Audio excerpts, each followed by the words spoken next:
Ayan, good morning mga kaagtang. Ayan, kauuwi lang galing sa biyahe mga kaagtang. So, for today's vlog mga kaagtang, magmumukbang tayo ng guyabano. Let's go! At ayun na nga mga kaagtang, habang minumukbang natin ang guyabano na sobrang tamis at siguradong maglalaway kayo nito.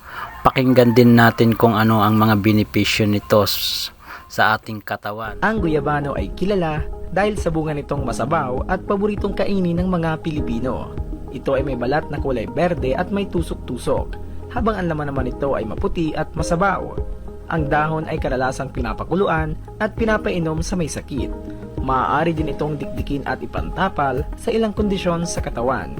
Kinikilala din ng Department of Science and Technology na sapat ang mga benepisyong pangkalusugan ng guyabano para makabuo sila ng ilang suplemento at tsaa. Ngunit totoo ba na ang mga benepisyo ng guyabano ay kinabibilangan ng mga katangiang panlaban sa kanser? Makakatulong ba talaga ang guyabano sa paggamot ng kanser? Pero bago tayo magsimula, siguraduhin nakapag-subscribe ka na dahil marami pa tayong pag-uusapan na maaaring makatulong sa iyong kalusugan.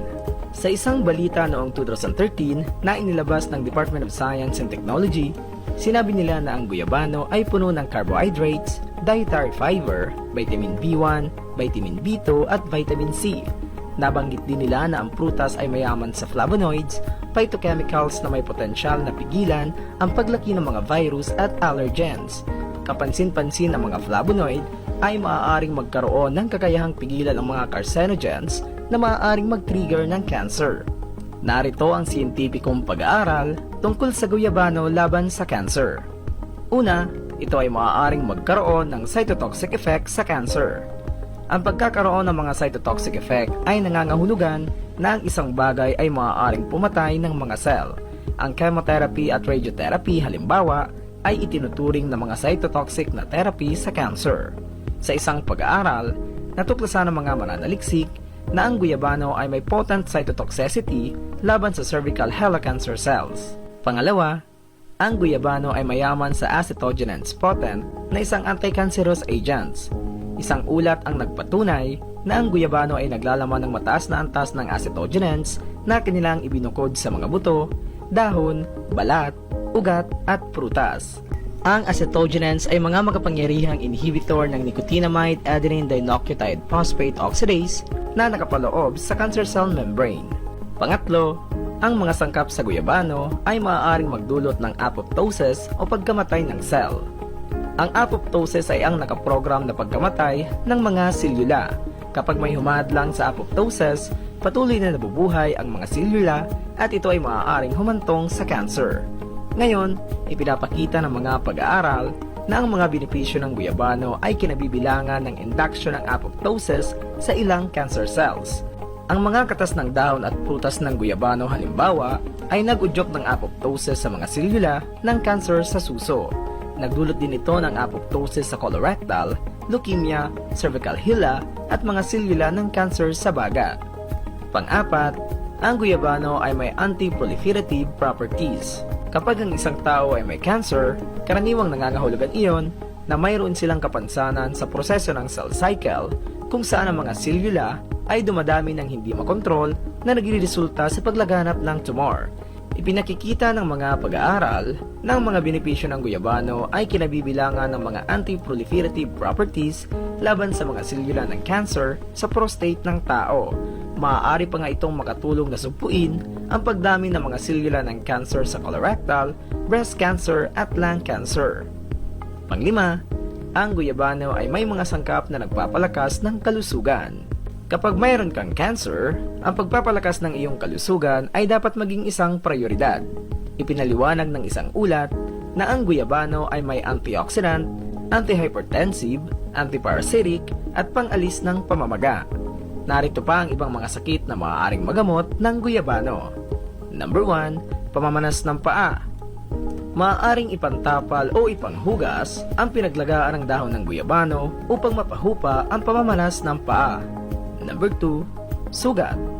Nakitaan din ang pagpapabilis ng pagaling ng sugat ang guyabano, kung saan ang extracts galing sa dahon at tree bark ng guyabano ay nakakapagpabilis ng 4 na phases ng wound healing: coagulation, inflammation, anti-proliferation at tissue makeover.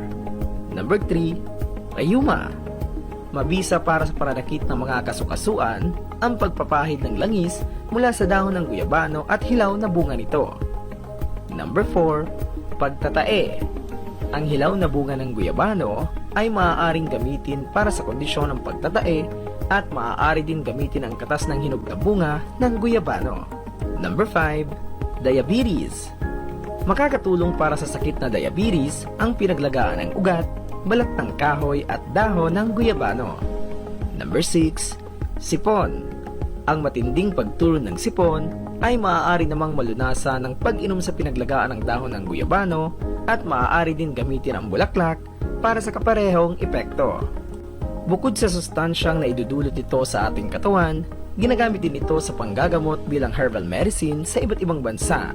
Ang dahon ng guyabano ay inilalaga upang gamitin bilang pampaihi, pampaantok, pampababa ng mataas na blood pressure at pampurga. Ang juice mula sa guyabano fruit ay iniinom bilang herbal remedy para sa infection sa ihi, pagdugo sa ihi at mga sakit sa atay. Sa scientific journal na Carcinogenesis na inilathala noong 2018, sinabi ng mga siyentipiko na nakita ng guyabano ng anti-cancer, anti-inflammatory at antioxidant properties. Ang anti-cancer activity ng guyabano ay nakita laban sa pancreatic cancer, colon cancer, lung cancer, prostate cancer, breast cancer, lymphoma, leukemia at multiple myeloma. Ayon sa pag-aaral na nabanggit, iba't ibang mekanismo ang ipinapakita ng guyabano sa paglaban sa cancer. Ngunit kahit gaano kalaki ang mga benepisyo ng guyabano, tandaan na ang mga eksperto ay nagbabala sa mga tao laban sa paggamit ng guyabano, lalong-lalo na sa sakit na cancer. Binibigyan din ng mga eksperto na habang ang pagkain ng guyabano ay ligtas, ang paggamit nito sa paggamot sa cancer ay mapanganib. Ang mga halamang gamot ay hindi itinuturing na kapalit sa pangunahing pangangalaga sa cancer. Higit pa rito, hindi rin ligtas na uminom ng herbal products habang sumasailalim ka sa paggamot sa cancer dahil maaaring makipag-ugnayan ang mga herbal supplement sa mga gamot sa cancer at maaari din nilang bawasan ang bisa ng mga chemotherapeutic agent. Tandaan mga kaherbal, ang mga benepisyo ng guyabano ay maaaring makatulong sa pag-aalaga ng cancer. Ito'y dahil ang prutas ay may mga anti-cancerous agent at anti-proliferative properties.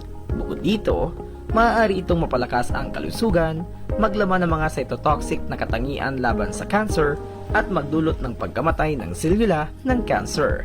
Ngunit sa kabila ng mga potensyal na benepisyo ng guyabano na ito, mangyaring iwasan ang paggamit ng prutas o anumang produktong gawa mula dito upang gamutin ang cancer o anumang iba pang kondisyon nang walang pag-aproba ng iyong doktor.